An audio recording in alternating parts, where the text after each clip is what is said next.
Hello there, ladies and gentlemen. I'm back. I'm returned to Fallout New Vegas. We all have a lock-in in our neurocomp matrix that governs our behavior. What about James? What controls him, restricts him?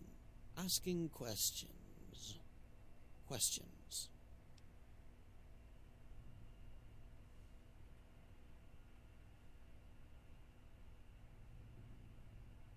Are you serious? He was the only one of us, the only one, to ever have a choice. When it comes to his development, he has no clear limitations. He is the only one to have a genuine chance at self-determination, at deciding who he will become. Even humans have no such freedom.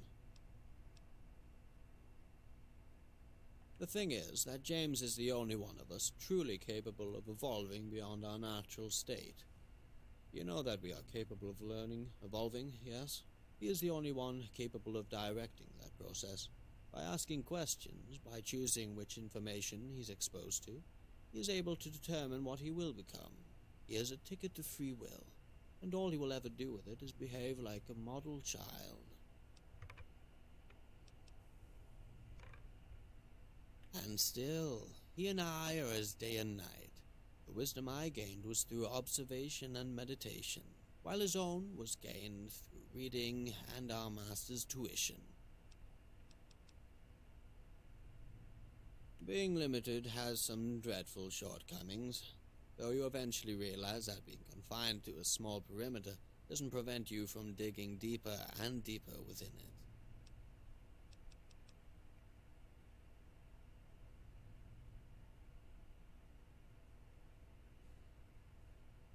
About James? What is it? Oh, you got that right. He has no clear idea of what he's doing, really. He might as well be throwing handfuls of seeds on a rock.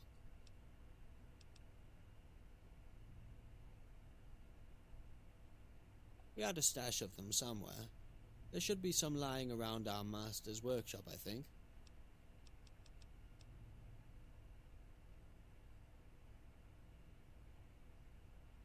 And what makes you think that?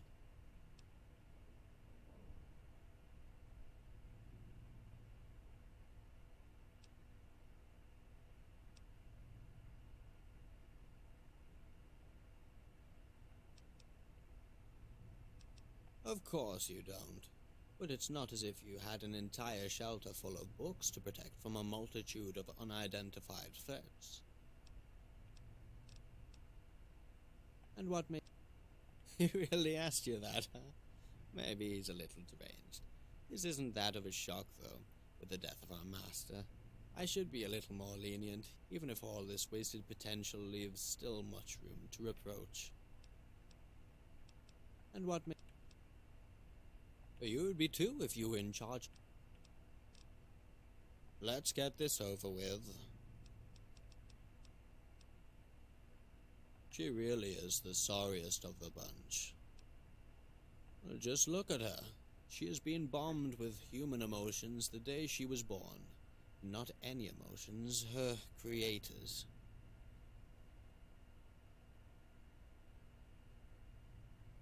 You have any idea how hard it is for us machines to find the right threshold between our synthetic nature and our fake personality? Can you guess how hard it is for her to make sense of her own emulated emotions, when she has barely enough stomach to digest those of her master? Truth is, our master left her personality mainframe in such a mess that she will probably never be able to make sense of what's in it. Be quick about it. What I think of Arthur? Oh no. First tell me what you think of Arthur. Hardly.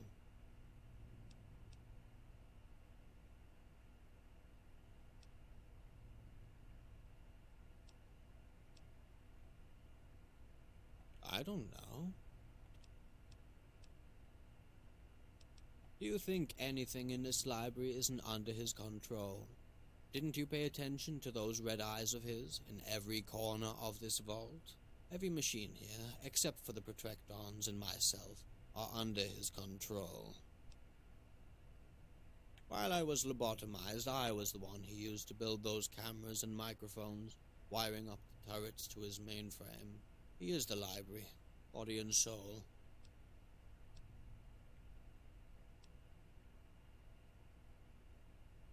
Beats me. You should try asking him. Sometimes I wonder if some of them do. Even if they did, though, I don't see why they would take any issue with it.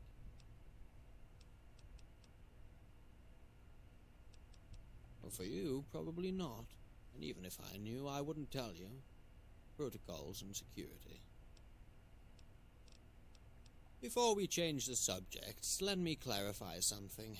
I didn't do you a service by telling you this. I'm simply trying to defuse a situation before it gets explosive. The last one our master created. Nobody suffered more in this library than he did.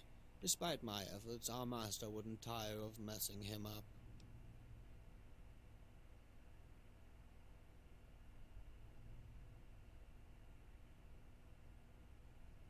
I don't get it either. I know our master failed countless times before he succeeded in creating us, but once he got it right, he never failed again. Until Edgar, that is. Don't take it wrong. When I say suffer, I meant the quality of his program suffered. He never had the occasion to adjust his environment. Well, when things go wrong, I try to fix them. Knowing all this won't do you any good, though.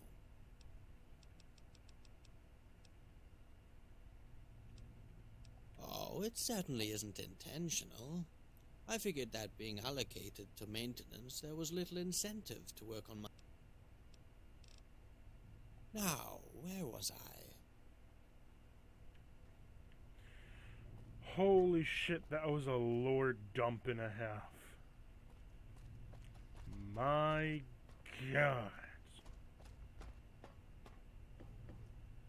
Whew. But that does make me a tad worried, though, that there is one robot controlling the whole goddamn establishment at any time could really seem like he could sick everybody on one particular person.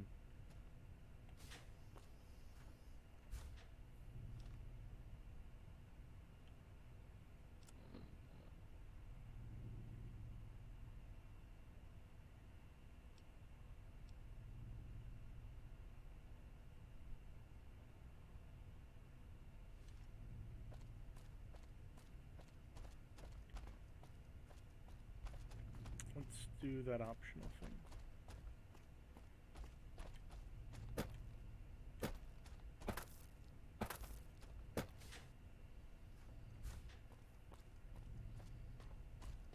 How may I help you?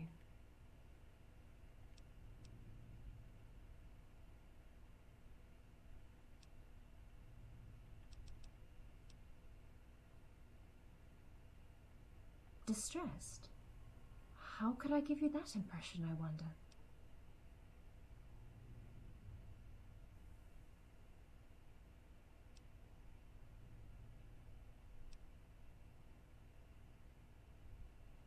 Well, I'm just considering the facts. I can't help Edgar. I couldn't help my master. I couldn't help Darren. I couldn't help Robson. I'm not even sure I can take any credit for the work you did on yourself. I'm made to help others, but I'm just a machine. How can I help people with their emotions? How can I understand something I can't even touch?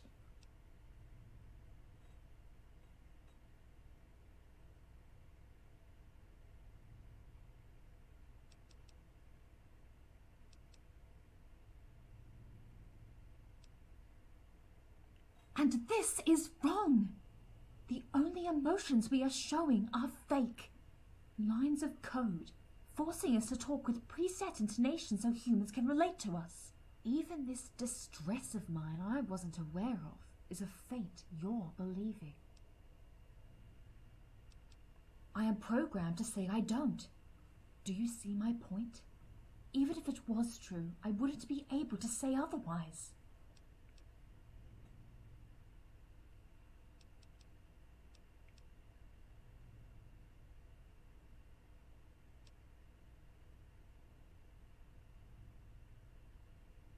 Because it is hypocrisy. Because I may not be qualified to do what I am programmed for. Probably.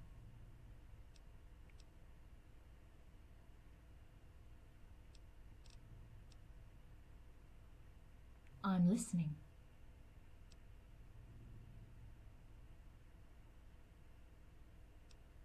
He's singing to himself, that's true. But he has been singing for some time now. How is it a big deal?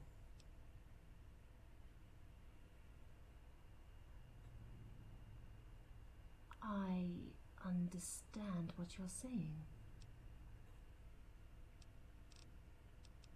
I will help you as... Oh, Cecilia! A really interesting character she was. She stayed a while in the library, in the engine room, mostly. We didn't get to talk much, which is something I regret.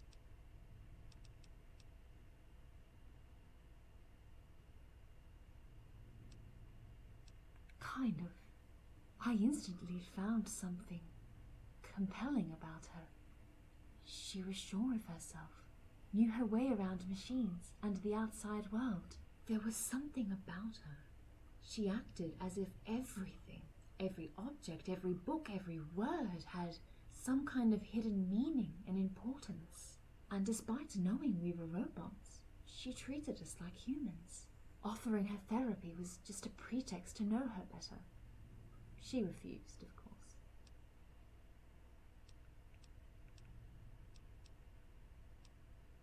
When she first came here, she asked if I could dispense some medical supplies. When I said I couldn't if she wasn't wounded, she simply nodded. Some days after, she accidentally wounded herself, came back to me and asked for some stim packs, which I of course delivered. She put them in her bag and simply walked away. No need to worry, Missy. I'll take care of myself. This wound isn't worth wasting a stim for. And this is why I am directly applying the cares now. Apparently, yes. Edgard reported that she often put herself in very awkward positions to try and get a better view of our ventilation system. Alas, no. I offered her my services once. She patted my shoulder and looked at me as if I was a friend and smiled. I'm very fine, thank you. Didn't insist. A pleasure.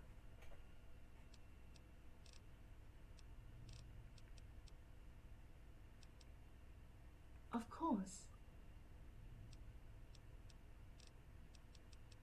Is this about us in general, or about one of us specifically? I cannot say much about Edgard. He was always the most effective of us. Our master would regularly bring him to the maintenance room to readjust his behavior module, to no avail.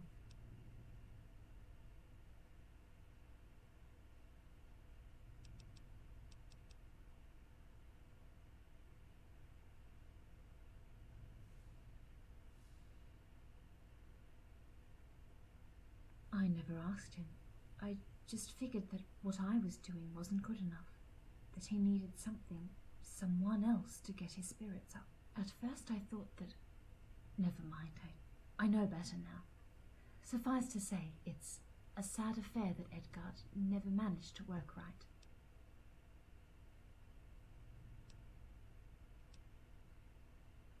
It's nothing. Same old. Even now, after 100 years of study, I still don't fully understand what happens in the human brain. It's frustrating. Thank you. It means very much to me. You saying I'm doing my work and doing it well. I agree, though I have no ways of explaining it. I don't know. Wasn't it because he began talking gibberish? Or did that begin after his first revision? All right.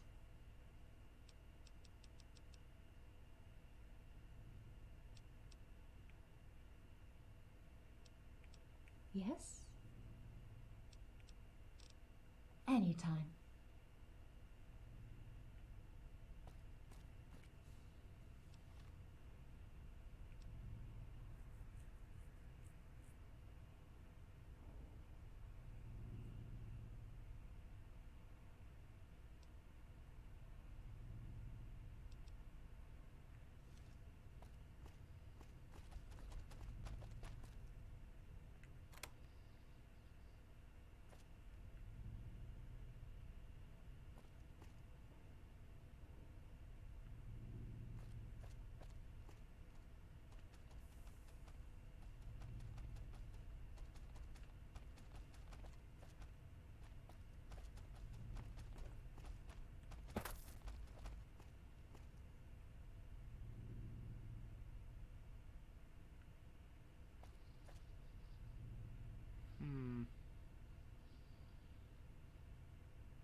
Interesting, interesting.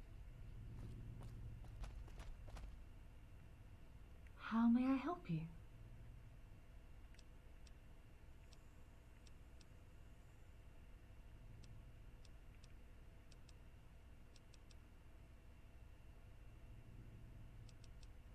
I will help you. It's on. Of any. Okay, so this ventilation can take us to different areas of map.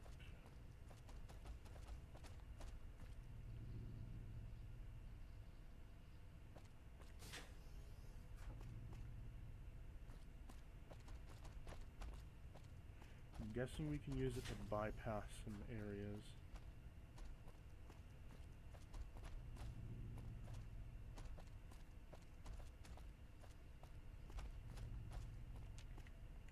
Back for more? Remember, I don't need her. Cecilia, let me tell you, she was cold as ice. She wouldn't flirt with me or anything. What a prude. Boring, too. Always had her face buried in some book. I was just biding my time to make some magic happen when James barged in and told me to mind my own goddamn business and let her study.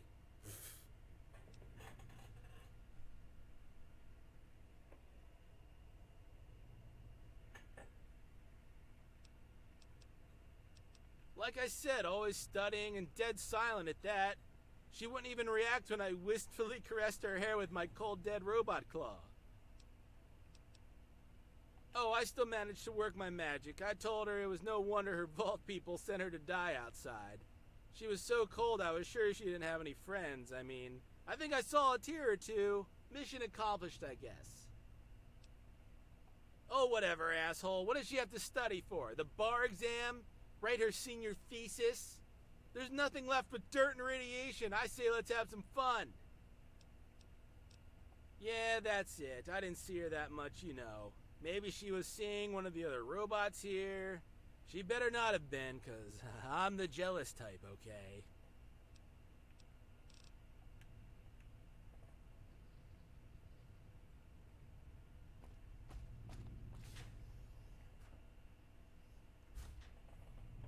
So let's see here.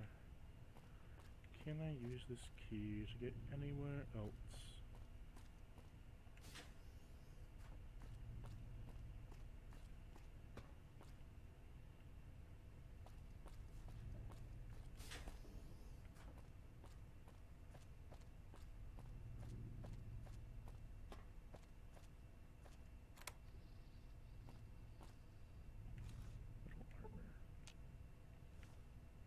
Fixings.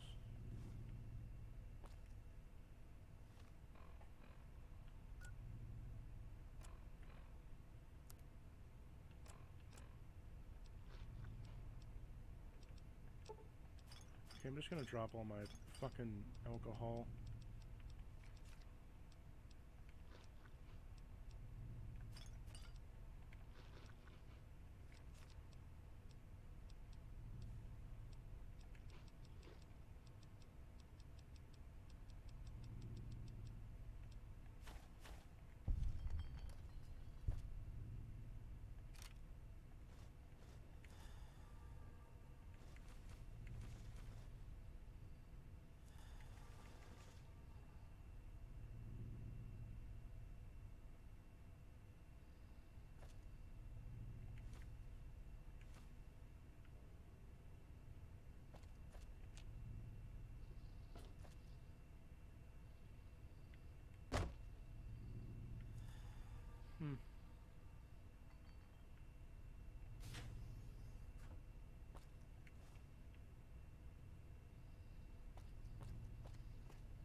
Well, ladies and gentlemen, I'll be seeing you in the next episode, and until then, I want you to please have a good day.